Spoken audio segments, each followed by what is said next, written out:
it's hard to do any projections right now to create any outlook for what's coming up in 2020. But let's say this crisis is going to be over soon. What are your future plans? Besides, I mean, you have family and everything, and it's Sure. beautiful. But what you aiming at? So my end goal, most likely, I'll probably end up setting up a little bit bigger of a studio here in New Orleans. One, because I think they've reached a point that they need it. Mm-hmm.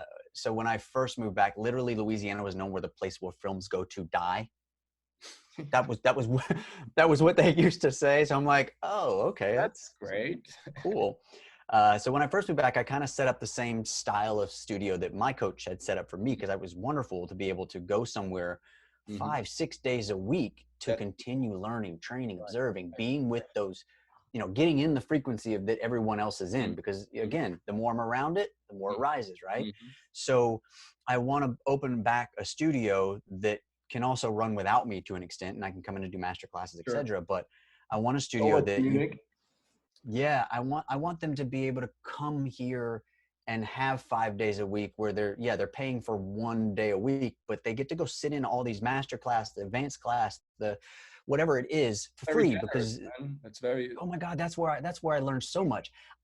And this you'll probably find this as well. When I'm coaching someone and I say, hey, here's what's going on, blah, blah, blah. Defense mechanism. I'm Yes. not doing that. Right. Really? You just blinked 45 times in 12 seconds. Trust me, you're doing it. Right. No, I'm not. That's the video. You're doing it right now. Look at it. Versus if I'm talking to someone that's sitting in front of a class and you're not in front of the class, you're accepting. You're going, oh man, that's what I do. Ooh, I see where they did. I do that. Mm-hmm. And I found for me, I learned so much observing because nothing was directed at me. It's kind of the same as like, there's obviously, this, but we don't go directly to camera when we're reading. And we don't go directly to a producer or a director in the room for callbacks. We put it somewhere else, because how am I supposed to be an observer when you're looking at me the whole time? Right. It's You kind of. can't. Right. You just can't. And the director doesn't want to be pulled into it. He wants to be able to see it with you as you're in it. But I can't watch you be in it if you're using me that I'm supposed to be in it, because it's awkward for you to stare at me or do that thing. So I find the same when it comes to scene work or me giving you direction or talking to you about something that, may feel like we're fixing something or correcting something, because everyone thinks they're being corrected. Mm-hmm. At the end of the day, no, we're just finding a different level of truth or a deeper level of truth. Yeah. Have you missed a piece of information? If we put that one little key back in, all of a sudden the whole thing just rolls with it, right? The wave continues. And I think that's something that's so helpful for actors, is to be able to watch and observe within a class, because you take it so much faster. So that's why I kind of want to set up that thing again. And then I'm going to continue writing and producing and stuff like that. I've got a bunch of films that I want to kind of get out there. Mm-hmm. And I'm, What's it's exciting? hard. Can you give us a little peek? So I have a couple different things that I'm working on. One is kind of in that spiritual world where there's basically, see if I can give this out without giving away. At the end of the day, when you walk away from this film, I want everyone to realize that God, source, entity, whatever, was so smart and knew that we as humans were so arrogantly egoic that he had to create a different color of every enlightened human being on this planet so that we could be okay with following it. No, that's interesting. Mm-hmm. Right? So at the end of it, you realize that this Buddha, Gandhi, Jesus, all of this is all brothers of sisters of this same entity and source. Many so that we could for one core manifestation, actually. Yeah. Right. And I think that's the thing. It's can we, and that's why I feel like a lot of times that religious doctrine kind of gets us so ingrained in the us versus them, because well, they don't do that. Well, they only do this. I lived in Rome for 7 years, and I observed. I was living close to St. Peter's Basilica, and after a while, you realize that it's a place of a lot of power, right? It kind of radiates. You kind of can physically perceive it. I mean, it's pretty amazing, and also kind of scary. And all these domes, all these churches, all these bells all the time, and so if they would constant reminder. right. Of course, come to me. I'm watching you, right? It's Uh-huh. time to come back. You know, it's the bell. And yeah, it's if you pray, if you believe, if you have a ritual that is sane, that is genuine, and that has a Or healthy insane, aspect but to it. genuine. Yeah, like, right.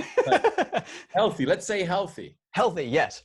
Then of course it resonates to the people surrounding us. And like you said in the beginning, it's kind of weird that based on where you are born, you believe in a different entity. But in the like we're And will kill over it. and will kill over it and will dispute over it. But sometimes it happens from one village to the other in the same country, sometimes in from one neighborhood in the other in the same city.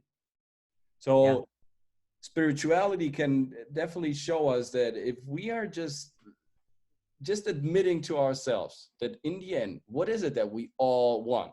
To be healthy, to have friends, to have a job, to, you know, kind of pursue our passions, to have a practice, a habit, to have a hobby, to have a little family.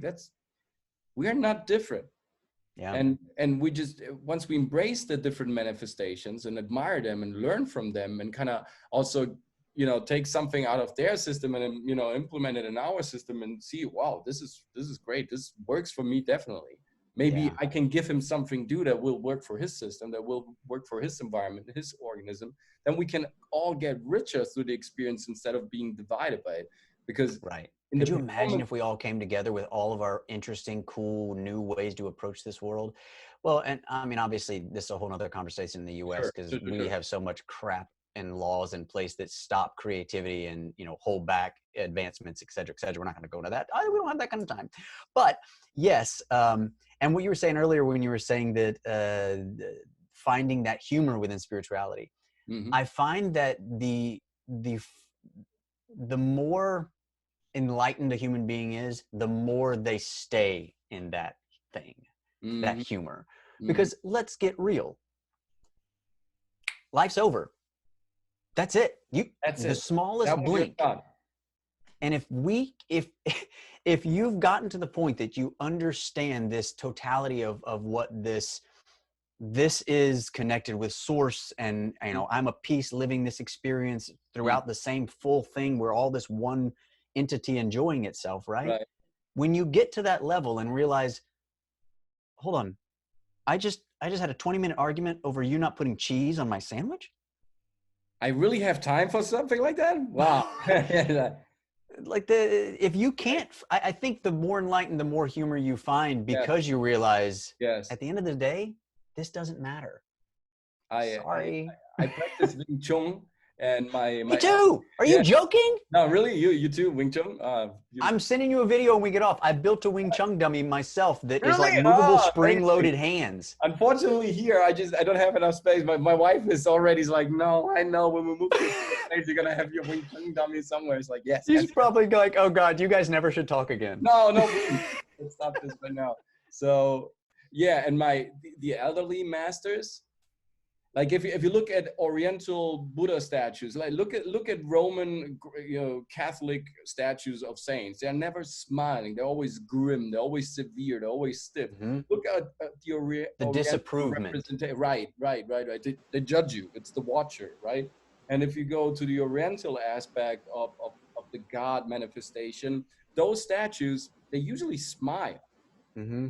They have this very light, beautiful grin on their face. They know in the end, like, yeah, I can be part of something great. I can't though understand everything out of it, and maybe it's also better I won't. But I'm grateful to be part of this um, discovery, of this travel, of this adventure. But then again, like sometimes I need also to relax and sometimes to smile and not take because that, you know, where the conflict that is actually unhealthy starts. Yeah. If we're talking about, you know, metaphysics and vibrationals, then if you're constantly stuck into that negative mind frame and feeling and constantly putting it out, where there's no off button for your connection to source. Like, it's not like you automatically just stop asking for shit just because you started thinking negative. Oh no, you're still asking. And you keep saying, well, I keep trying to get blah, blah, blah. And I keep saying, yeah, but you keep going back to that. You don't have it. Mm-hmm. And it doesn't matter what religion, which standpoint, they all go back to that same basics of understanding of life. Mm-hmm. Do you want it? Ask for it. accept that you have it, and move forward. Mm-hmm. Do what action gives you to get it.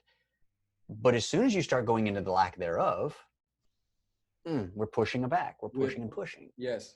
And I think so it's kind of the way back to your what I've been working on a book for a while, and it always gets pulled back from work, all work and everything else. But the book is kind of looking at kind of this this vibrational world of like The Secret and all this stuff that we're kind of all more understanding, you know, every day we go through life. Right. And I'm trying to figure out what I want to name it, whether it's, you know, acting for God or God for acting. But basically, if you think about what we do as a living, right? We go in. Title for you right there. Ooh, all right. I want to hear that. God is an actor. God, the actor. God, the actor. That's even yes, very good. So I have a couple different ways of doing it. I thought about doing, you know, if you open the book from this angle, it trains you from an actor POV. If you open it from this point of view, it trains you as a human perspective, but understanding acting. Because basically, if you think about what we do, we go in, we create circumstances that allow us to have inner monologues, that allow us to live truthfully in these moments without questioning. What is the difference of what you were trying to do as a human being to change your daily perspective of life so that you can expect, gain, and get what you ask for? Yes. Okay. Well, let's what do you see you in a perfect world a year from now? Great. Let's create that character. Let's work on that character. Now, embody that character every day you wake up, because you have no choice but to end up upon that path. You have no choice but that inner monologue to play you through.